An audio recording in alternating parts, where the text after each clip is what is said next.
አቶ አለሙ ልጅቱ ሳምሪን ፍቅረኛዋን ስላልወደደላት ከዛ ልጅ ጋር ምንም አይነት ህይወት እንድትጀምር ምንም አይነት ላይፍ እንድትጀምር አልፈልግም እያለ እየመታት ነበር ማለት ነው። እሷም ደግሞ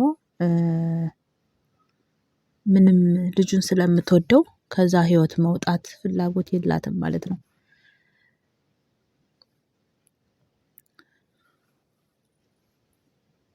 ልጁም ደግሞ ፍቅረኛዋ ሄኖክ ይባላል።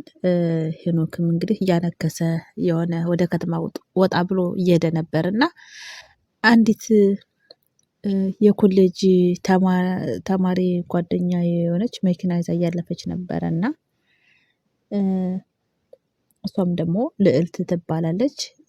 በእግሩ እያነከሰ የሳምሪ ፍቅረኛ ሄኖክ እያነከሰ ሲሄድ ስታየው እና በመኪና ልሸኝ ስትለው እሱም ደግሞ አይ አልፈለኩም በእግሬ ነው መሄድ የምፈልገው ምናምን ሲላት እሷም አይ ና ችግር የለውም ምናምን በማለት መኪና ውስጥ ታስገባውና ይዛ ትሸኘዋለች ማለት ነው። እንግዲህ የሳምሪ ወንድሟም አቃጣሪ ወንድም አላትና እሱ ደግሞ በተቃራኒ ሴት አይቀርበውም በገንዘብም ይመካል እንደገና ደግሞ ጉረኛ ነገር ነው ለሴት ልጅም ክብር የለውም እና ናሆም ማለት ነው።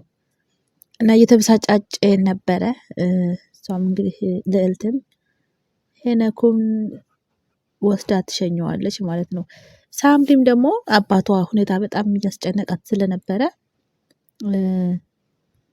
ለአክስቷ ትደውልና እኔ በጣም ከባድ ውስጥ ነው ያለሁት ልጁ ጋር መለያየትም አልችልም ልጁንም ደግሞ ልተወው ስለማልችል ከባድ ውስጥ ነው ያለሁት ምንም ማድረግ ነው ያለብኝ እያለች በስልክ ደውላ ትነግራታለች ማለት ነው።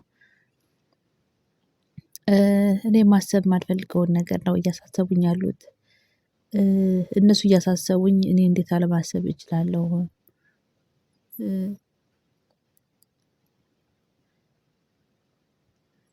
አባቴና ወንድሜ ለምንድነው ይሄን ያህል እንደዚህ የሚያደርጉኝ እያለች የነገረቻት ነበር ለአክስቷ ማለት ነው።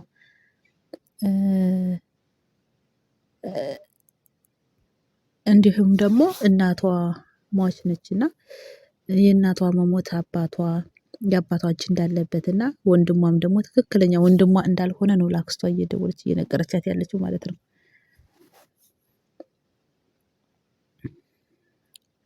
የሆነ ነገር እንደጠረጠረች ውስጧ ምንም ሰላም እንዳጣና የሆነ የተጠራጠረች ካሁን በኋላ ግን ሁሉንም ነገር አስተውላ ማየት እንዳለባት ነው እየነገረቻት ያለችው ማለት ነው። እንግዲህ ይሄን ነገር እንድትጠረጥር ያደረጋት በምትጀምረው ላይፍ እነሱ ደስተኛ ባለመሆናቸው ነው እንደዚህ በቃ ተጠራጥራ እንደዚህ ልትል የቻለችው ማለት ነው። እንግዲህ እዚህ ላይ ደግሞ ሳምሪ ድንገት ስልክ እያወራች የሄኖክ ፍቅረኛ ስልክ እያወራች በነበረችበት ሰዓት ሄኖክም ደግሞ ልዕልት የኮሌጅ ተማሪው ጓደኛው በመኪና ሸኝተው አመሰግናለሁ ብሎ ሲወርድ ነበረ ሳምሪ በድንገት ያየችው በርቀት ማለት ነው። እሱ ደግሞ ያው እግሩን እያነከሰ ታሞ ስለነበረ እያነከሰ ስለነበረ ነው እንትን ያለችው ማለት የሸኘችው እና አመሰግናለሁ ብሎ ወርዶ መኪናውን ዘግቶ ዘወር ሲል በርቀት ሳምሪን ያያታል ማለት ነው። ሳምሪም እንግዲህ በጣም እየተናደደችና እየተበሳጨች እጇን ጣጥፋ ምናምን ቁማ ተጠብቀዋለች ማለት ነው በንዴት ሆና እሱም ደግሞ ያው ፈገግ እያለ እያነከሰ ምናምን ወደ ፍቅረኛው ይሄዳል። እንግዲህ ልዕልትም መኪናዋን አቁማ እያየቻቸው ነበረ ማለት ነው። ምንም አልተሰማትም ያው ፍቅረኛው ስላየች ምናምን ምንም እየተሰማት አይደለም። ሳምሪም እንግዲህ ታኮርፍና ሰላም ሲላትም በስነ ስርዓት ሰላም አላለችውም። በሰላም ነው ወይ እዚሁ ድረስም የምትሸኛኙት በአዲስ በአጭር ጊዜ ትውውቅ ውስጥ እዚህ ድረስ የምትሸኛኙት በሰላም ነው ወይ ምናምን ብላ ትለዋለች። እሱም ደግሞ እየተጠራጠርሽኝ ባልሆነ እንዴት እንደዚህ ትያለሽ ምናምን እያለ ሳቅ እያለ እየመለሰላት ነበር ማለት ነው። ሳምሪ ግን በጣም ተበሳጭታ ነበር ማለት ነው። እና ቀንተሽ ነው ወይ እንዴት እንደዚህ ትያለሽ ምናምን ሲላት እሷ ደግሞ አዎ ቀንቻለሁ ስለምወድህ እቀናለሁ እንዴት እዚህ ድረስ መሸኛኘት አስፈለገ ምናምን እያለችው ነበር ማለት ነው። እኔ ልሸኝህ ብላኝ ነው የሸኘችኝ እና ኖርማል ነው። እሷም ደግሞ ካንተ ጋር ሴት እንዲቀራረብ አልፈልግም። እሱም ደግሞ ስለተሸኛኘን የሆነ ነገር አለ ብለሽ ለምንድነው የምትጠረጥሪው? ለምን አታምኚኝም? ስለሸኘችኝ እኮ እኔ እሷ ነኝ ማለት አይደለም ምናምን እያለ ነው እየመለሰላት የነበረው ማለት ነው። እሷም ደግሞ ያው ትክክል ናት። ሴቶች እኛ የምንወደው ሰው ሌላ ሴት ጋር ሲቀራረብብን ምናምን አንወድም፣ ደስ አይለንም። ከዛ አንፃር ነው እንትን ያለችው ማለት ነው የተበሰጫጨችው። እንግዲህ ልዕልት ምን እንዳሰበች ወደፊት አብረን የምናየው ይሆናል። ለምን ልሸኝህ ልትል እንደቻለች። ሳምሪም ደግሞ እንዲረዳትና በሱ በጣም እንደምትቀና በጣም ከሴት ጋር እንዲቀራረብ እንደማትፈልግ በጣም በቃ ቅናቷ ከልክ ያለፈ እንደሆነ በግልጽ ተነግረዋለች ማለት ነው። እሱም ደግሞ በጣም የዋህና የሚረዳ ቀለል ያለ ሰው ስለነበር አትስቢ፣ እኔ ምንም ብትይ እረዳሻለሁ ነው እያላት ያለው። እኔ ያንቺና ያንቺ ብቻ ነው፣ ተሸኘሁም ምን አልኩም እኔ ላንቺ እንጂ ለሌላ ሰው መሆን አልችልም፣ ልቤ ካንቺ ጋር ነው እያለ ነው እያሳመናት ያለው። እሷም ደግሞ በመሸኛኘት ምን በማለት እንትን ልትሉ ትችላላችሁ፣ ወደዚህ ወደ ፍቅር ወደ ሌላ ነገር ከባድ ውሳኔ ውስጥ ትገባላችሁና ይሄንን ነገር አልወደድኩትም እያለች ነበር እየነገረችው የነበረ ማለት ነው። እሱም ደግሞ ይቅርታ በቃ ምናምን ብሎ እንግዲህ ትከሻዋን ይዞ ምናምን በመስመር ጎርደድ እያሉ ሲሄዱ ነበረ። የሳምሪ አባት አቶ አለሙ ስልክ እያወሩ ባሉበት ሰዓት ድንገት ሳምሪን ያያት ማለት ነው።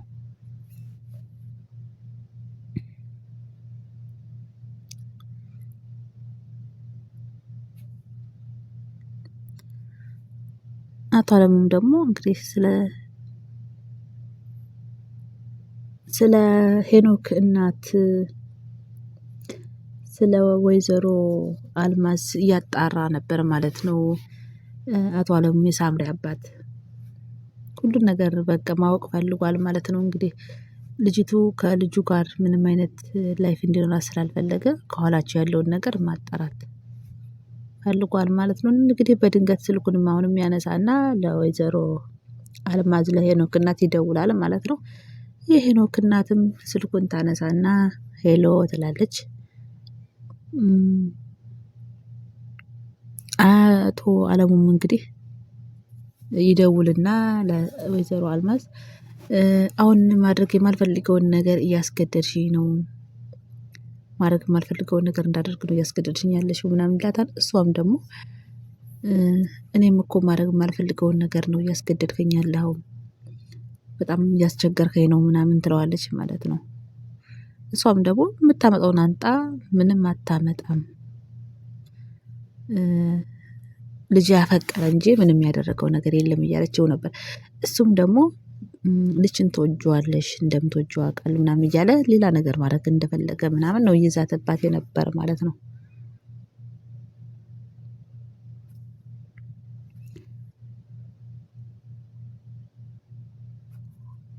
እሷም ደግሞ ሁልጊዜ ማስፈራራት ሜዳውም ፈረሱም የሆነው የፈለግከውን ነገር ማምጣት ትችላለህ፣ ማምጣት የምትፈልገውን ነገር እኔ ምንም የምፈራ ሰው አይደለሁም እያለች እንግዲህ በሙሉ ልብ ሆና ነው እየተናገረች ያለችው። እንግዲህ የቤተሰብ ጣልቃ ገብነት በጣም ከባድ ነው ማለት ነው ውዶቼ።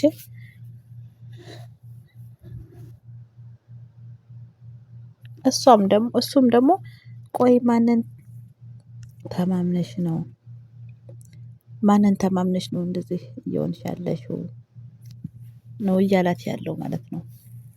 እሷም ደግሞ እኔ ማንንም አልተማመንኩም፣ አንተ አታስፈራራኝ፣ ማምጣት የምትፈልገውን ነገር ማምጣት ትችላለህ፣ ልጅ አፈቀረ እንጂ አልሰረቀም፣ ምንም አላደረገም፣ የምታመጣውን ነገር አምጣ ነው እያለች እየመለሰችለት ያለችው ማለት ነው።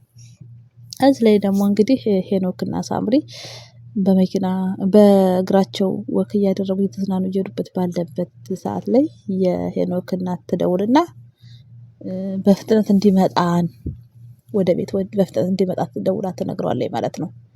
እሱም ደግሞ ምነው ችግር አለ ወይ? ምንድነው? እየመጣን ነው ደርሰናል ምናምን ይላትና በመቻኮል ቀጥታ ወደ ወይዘሮ አልማዝ ቤት ወደ እናቱ ቤት ይሄዳል ማለት ነው። እናቱም እንግዲህ በጣም እንድታስጠናቅቀውና ልጅቷ ጋር ያለውን ነገር ቶሎ እንዲጨርሱ አብረው እንዲሆኑ አብረው መሆን እንዳለባቸው ምናምን ልትነግረው አስባለች ማለት ነው።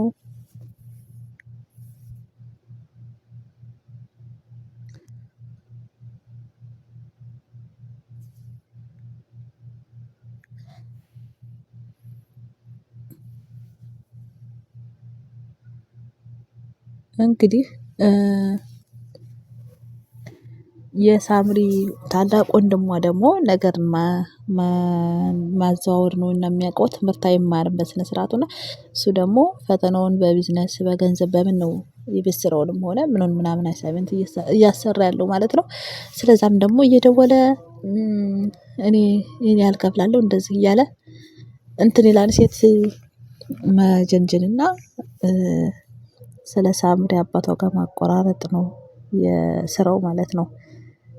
ትምህርቱን በአግባቡ ስለማይማር በገንዘብ ለማስጨረስ ነው እየደወለ እየተነጋገረ ያለው በመሃል እና ምን ለማለት ነው ነገር አታቀሳስሩ ተማሩ ነው። የራሳችን ጉዳይ ላይ የራሳችን ነገር ላይ ነው ትኩረት ማድረግ ያለብን።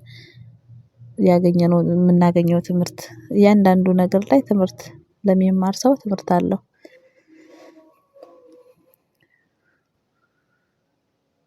የራሳችን አሁን እሱ ራሱ ህይወት ላይ ትኩረት ቢያደርግ ገንዘቡንም አይከፍልም ለቤት ስራ ላይ አሳይመንት ለምን ገንዘቡንም አይከፍልም። እንደገና በእግዚአብሔር ዘንድም ተጠያቂ አይሆንም። በሰው ህይወት ገብቶ ነገር ማመላለስ በብዙ ነገር ራሳችን ነው የሚጎዳን። እንግዲህ ወይዘሮ አልማዝም ልጃቸው የልጁ ፍቅረኛ ሳምሪና ልጇ ሄኖክ ወደ ቤት መጡ ተገናኙ። ቤተሰቦቿን እንድታስተዋውቃትና ያለውን ነገር እንዲጨርሱ ያለውንም ችግር በሰላም እንዲፈቱ ትነግራቸዋለች። እንደዛ ካልሆነ ህይወታቸው አደጋ ላይ እንደሚሆን ምናምን ነው እየነገረቻቸው ያለ። ሳምሪም ደግሞ እነሱ ሊረዱኝ አልቻሉም እኔ የምወደውን ሰው አልተቀበሉልኝም እያለ ለሄኖክ እናት ወይዘሮ አልማዝ ትነግራታለች ማለት ነው። እሷም ደግሞ የሄኖክ እናት ቤተሰብሽን አሳምኝ ቶሎ እንጨርስ ምናምን እያለች ነው እየነገረ ያለኝ። ሳምሪም ደግሞ እንግዲህ የልጅ አእምሮ ነውና በብስጭት ሆና ነው ብዙ ነገር እያወራች ያለችው። እውነት ለመናገር የሚወዱትን ሰው ላይ ቤተሰብ ጣልቃ ሲገባ በጣም ከባድ ነው።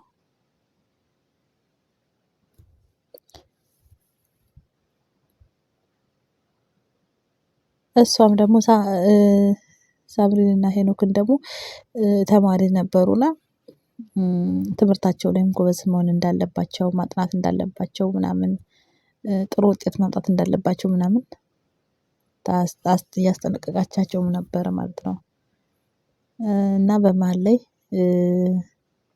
ላስተናግዳችሁ በቃ ምናምን ትልና ትነሳለች። ሁለታቸውም ቁጭ ብለው እየተጨዋወቱ እውነት ደስ ይላል። አማትና ምራት በዚህ ልክ ተግባብተው ምናምን